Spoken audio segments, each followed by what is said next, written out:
are seemingly a little out there overall.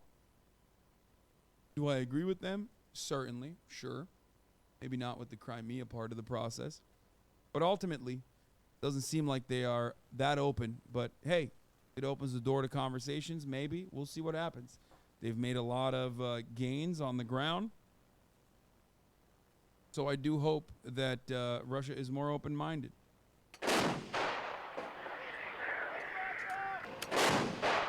A relentless barrage in eastern Ukraine targets Russian positions. This is where their most capable units are, says this soldier, but we will beat them. Tough talk on the battlefield, but more conciliatory words from Ukraine's foreign minister, Dmytro Kuleba.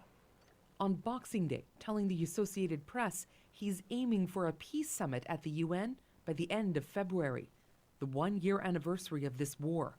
Russia can come, he says, so long as it faces prosecution. This part was like I understand why you would want that, right? That like all Russian leaders get prosecuted in a tribunal for war crimes, right? But like that's just not, that's not going to happen. You know what I mean? Like that's an insane fucking demand. Like that's just like basically saying we want to do it's like saying we want to do a fucking peace negotiation or a ceasefire negotiation and then claiming that you actually don't want it. You know what I mean? For war crimes. If this regime remains in power, it's really inconceivable, in my opinion, that somehow you can reconcile holding Russia accountable for the war crimes committed and at the same time negotiate with that same regime. Human rights. Like that's crazy. That's like they're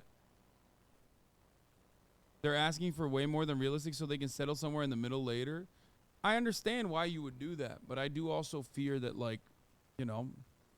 we know that Russia doesn't operate with like normal fucking takes. I mean, after all, they did invade Ukraine, despite the fact that I told numerous times to Vladimir Putin that he should not do this.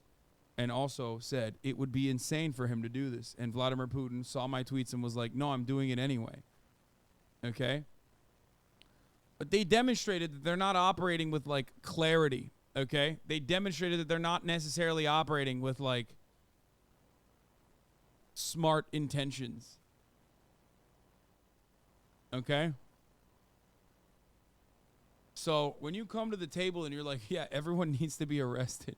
Vladimir Putin, we will do a ceasefire, but you have to go to a military tribunal where you will be executed. Like, okay, well, they're not going to fucking do that. You know what I mean? You could do that. You could technically do that if you just like completely wiped out all the Russian forces, basically like won the war of attrition, maybe in like 2-3 years. I don't even know. But right now at this stage, like, not going to happen. No, IG post asking them to chill. Why not? I did. Ah, yes, the old economist fallacy of assuming people behave rationally, I see. Korean leaders and reps have to ask for a pound of flesh due to all the damage that has been done. They can't ask for half measures because their own people will be like, fuck this weak asshole, get someone who will give us a pound of flesh. But like, you can't, dude, this is a great take. Exactly. You're welcome to the table, but you must sit in the electric chair first is like not. I worry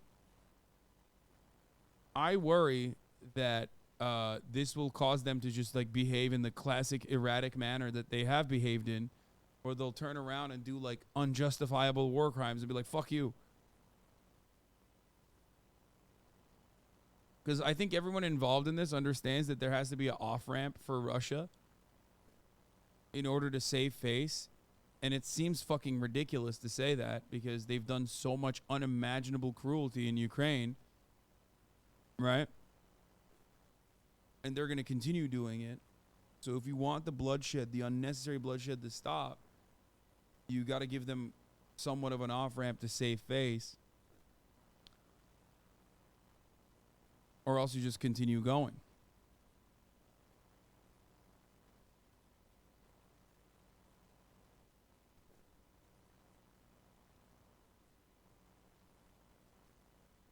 Anyway, let's continue. Investigators continue to document alleged Russian war crimes, like the killings of civilians in Bucha earlier this year. And yet, Russian President Vladimir Putin has repeatedly said he's open to negotiation, most recently on Christmas Day. I would certainly not trust President Putin even with $2 if I had to. Putin's war continues to lead to steep losses and strategic slaps in the face.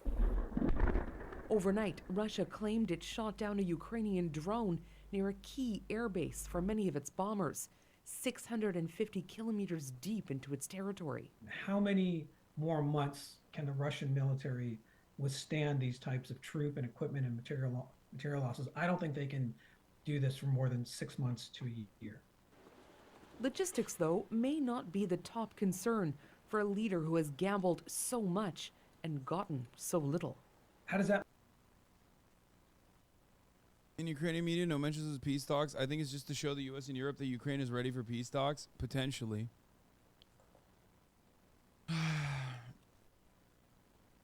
Yeah, I mean, That make Putin I don't know. look good. So that's why I put this, the prospects of this at 25% or less. And more likely, analysts say, this war will drag on well into a new year. I think so too, but hey, guess what? I haven't had the best takes on this, you know what I mean? Especially in the beginning. It's been a year. It's going to be almost a year since my famous Russia will never invade Ukraine. They're so fucking, that would be so insane. They would get absolutely fucking withered in such a fundamentally stupid process. You know? So maybe if I say they'll never concede to peace talks, the opposite will happen. You know what I mean? The only thing I've nailed so far is the top of the hour ad break, you know, which comes and goes at the top of the hour every hour, where there's a 3-minute ad break. And if you no longer want to see those ads, all you need to do is subscribe, which you can do for $5 or for free with a Twitch Prime by connecting your Amazon Prime account to your Twitch account, where you get 1 free Prime subscription a month.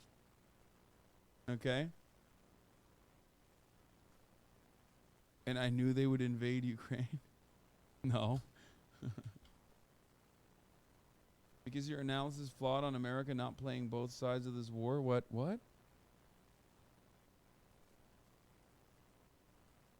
Because your analysis flawed on America not playing both sides of the war? Wait, what?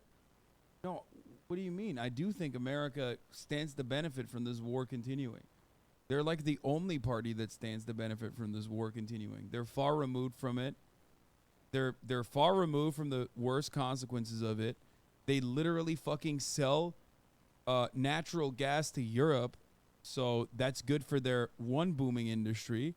They also end up selling more weapons to Ukraine, which is great for the most important industry. The fuck do you mean? No, they definitely stand to benefit as war continues.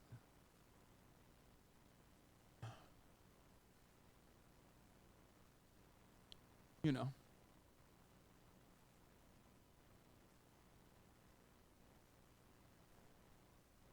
The two states that benefit from it are UK and the United States, but like the United States more so than the UK, because at least like UK has like political ramifications because of energy.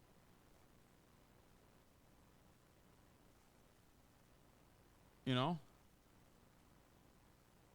The war in the Ukraine represents another frontier that was desperately needed for the economy. Yeah. You saying America would benefit got you canceled? I mean, I did. Yeah. I will still maintain that position, and I've never changed from that position, and that position is correct.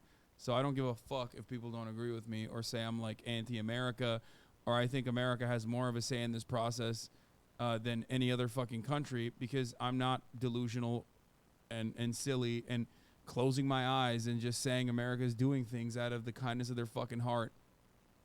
You know what I mean? Anyway, the 3-minute ad break is upon us. Demna Gorgonzola, thank you for the 5 get the subs, allowing 5 people to no longer see the ads at the top of the hour. Here's the 3-minute ad right now.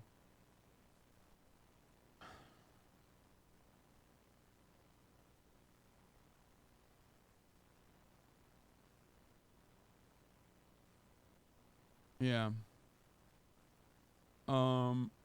Let's look